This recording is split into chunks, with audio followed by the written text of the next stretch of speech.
Hey, well, that's a long name to put up there, isn't it? Boy, that used to get me in a lot of trouble when I was little and doing spelling tests. The first thing a teacher asks you is put your name on the paper, and I was always on B, E, and they were on the fourth word, and I never did well on spelling tests, I believe. That was part of what it was. I want to welcome you all to church this morning at New Heights, and what a great community we have, faith community. And my wife and daughter and I have been part of this community for 8 years now, and I've seen a lot of growth and the things that you guys do. And just listening to Jane talk about, we could go on till whenever 3 o'clock today, and I promise I'll be done by the Packer game today, which is 3. So we'll keep going there.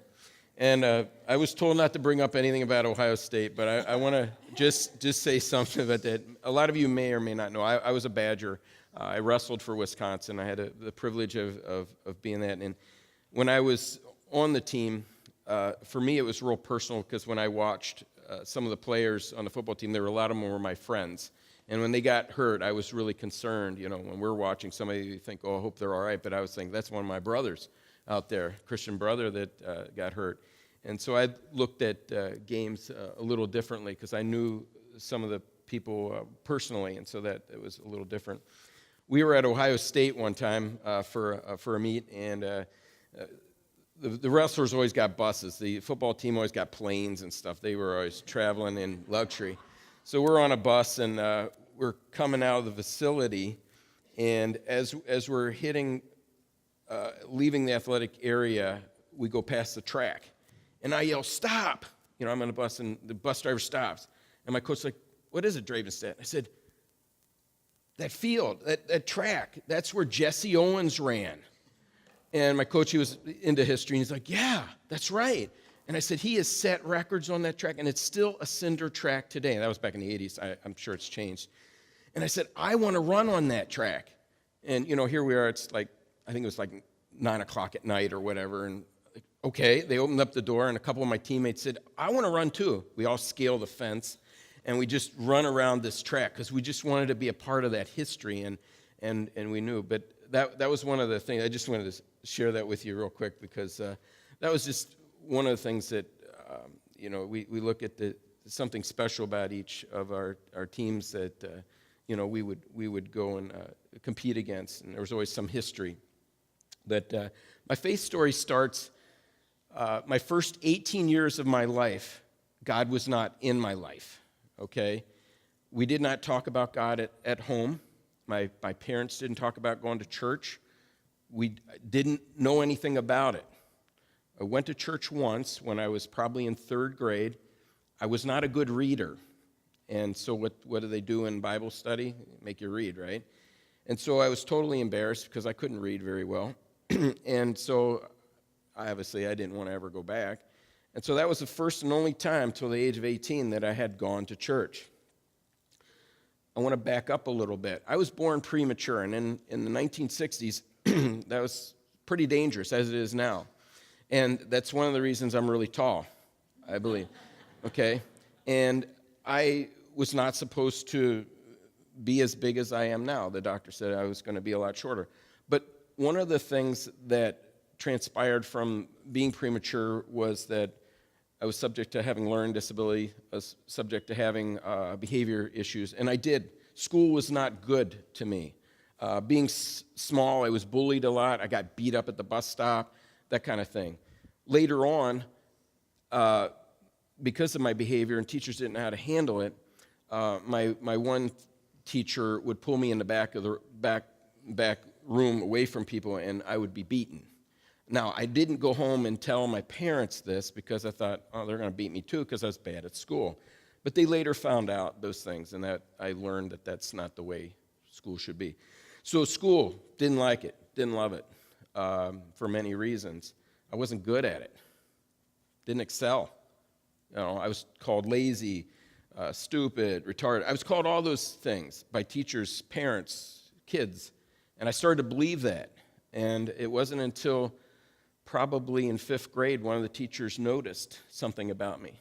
She said, your hand is always up. You know the answer, but your tests are Fs.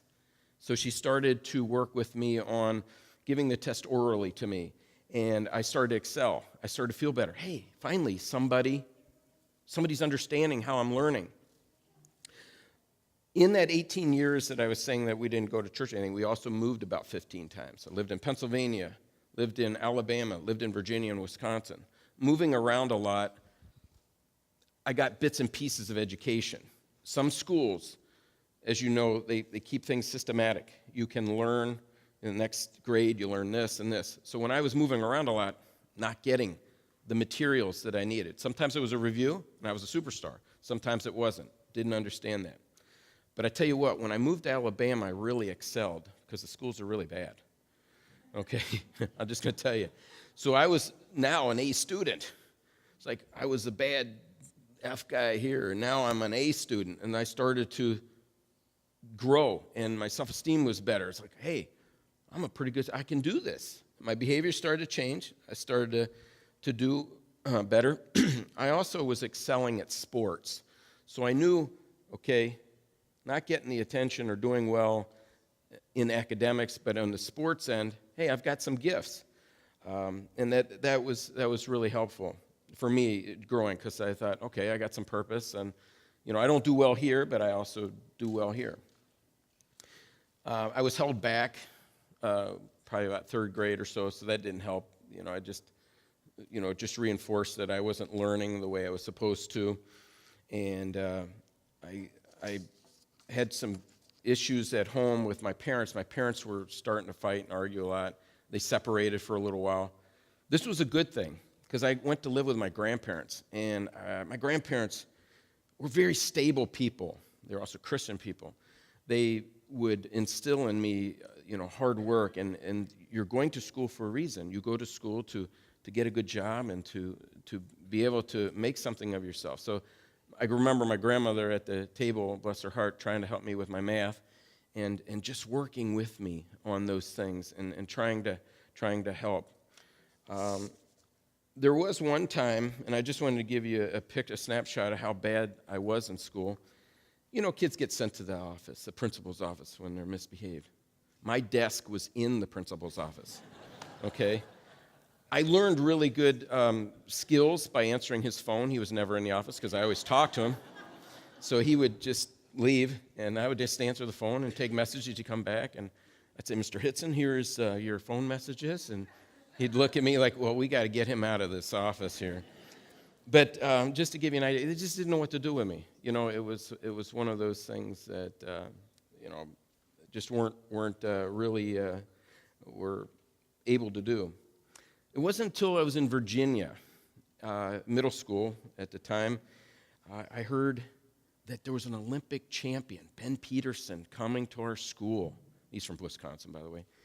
And I thought, well, I got to go see this. Now, I wasn't really wrestling at the time, but I thought, hey, this would be something interesting, Olympic champion, So I go, and I was really disappointed he didn't show up.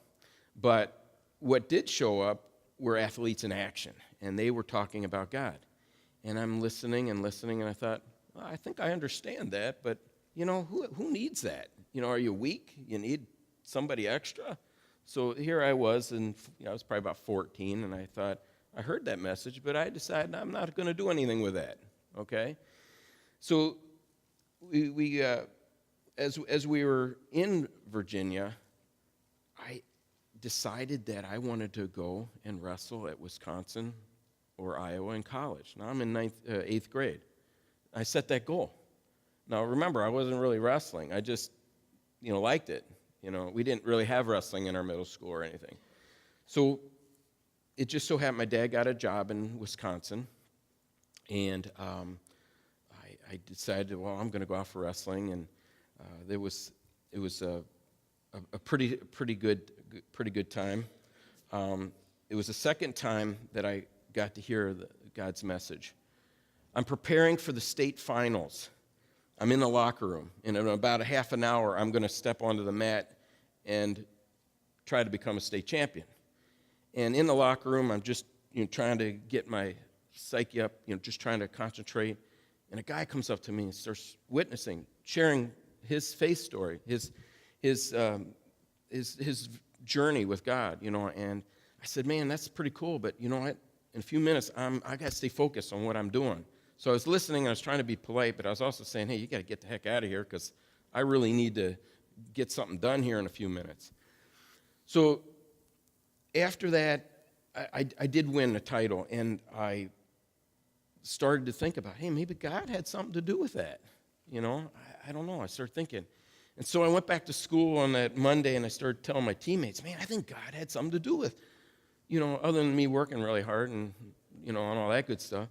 And so word got around. Doug's like found religion or something. You know, it's like, you know, really something's happened. So I believe God started to work with me there. You know, I started to think more about it. It was in my sophomore year, schools started to recruit me, and so I started to see my dream coming true.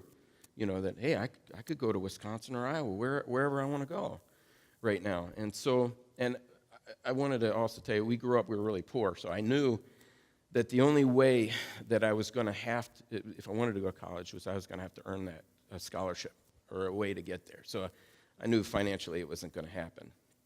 So I had to make my way. So as I started to get to know college wrestlers, because that's where I wanted to be, I started working out with college wrestlers and as a high schooler.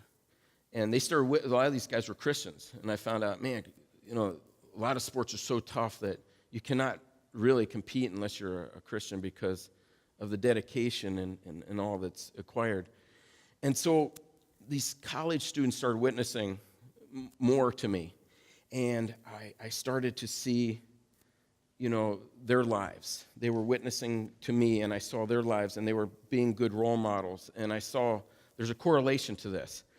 And my senior year in high school, I was invited to a seminar. It was just a brief thing, and they were going to talk about, show a movie, and it was mainly about God and all. And so I thought, well, I'll go. And as I'm watching this, it's a story of a guy's life and how it evolved. And then at the end, he said, I accept Jesus into my life, you know. And so I'm sitting there watching. I get the message. Sounds pretty good. All of a sudden, now remember, I'd never been to church or anything like that. I had this warm feeling come over me. It was just like you'd been out in the cold and you come in the warm. And I just felt real tingly all over. And I stood up. I raised my hand. I said, I want to receive Jesus in my life. And meanwhile, I'm standing there with my hand up, and the other Doug is standing there like, what the heck are you doing? You know, and I'm like, no, this is real. This is real. And they're like, no, sit down, man. You don't want to do that. And so I was like, it was a real feeling. It was something that came over me. And a lot of my classmates, high school classmates, were there too. And I went up, and the guy told me what I needed to do and repent and all that good stuff. And I started right there and then. All my classmates looked at me as leader, and they started coming to me like, what was that all about? I said, well, I tell you what, man, it's real. It's, you know, God came into my life right then and there at that point in time. And the guy who shared with me said, you're now empty. You don't have anything in you except the Lord. You got to fill it with things. You got to read the Bible. You got to start going to church and all that stuff. And I started doing that. I went to every church. You know, if our church didn't have a service on Wednesday morning or night, or where I was going to like 3 churches a day. You know, Saturdays, Sundays. I was just, you know, it was like working out. I became, you know, really interested in that. And I apologize if I even came to your door. I started knocking on doors. You know, I said, I got to share with you, you know, and so things started to really grow from there. But as I grew, I started also become very cautious. I started to learn that things aren't always what they seem. You know, different churches, they didn't have they're not all the same. It's the body and the people in the church. And it was just about 10 years ago, things were growing pretty well, and about 10 years ago, I started having a lot of physical problems. I wasn't sleeping, in pain a lot, and very grumpy, and I wasn't sleeping at all. I'd go for weeks without sleeping, so I was not a happy person to be around. And my wife just said, hey, you know, you got to do some things because this is not working in our marriage right now because you're angry all the time. And I knew what it was. I had a lot of physical ailments that were issues. I've had 2 hip replacements that have helped. I still deal with arthritis and all that. The sports kind of wore I have an 80-year-old body in some parts. I'm still a young, healthy person, but wore them out, just working out and stuff. But the one thing I wanted to share with you is that I didn't have to be angry. I didn't have to do that. There was a reason, but that's just an excuse.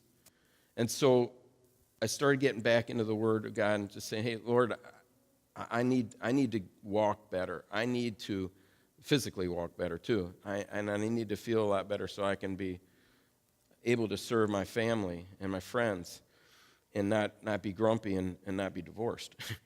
So what transpired was I went to the doctors, and they kind of figured out something. I had sleep apnea. I wasn't sleeping.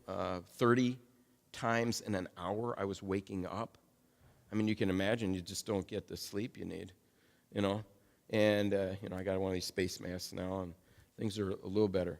But it goes back to deciding, I don't want to be this way. I don't want to be an angry person. I do not want to be upset. I do not want my family bearing my pain that I feel. Thankfully, and I do believe in prayer, I've prayed a lot and continue to get in the Word, and things are better.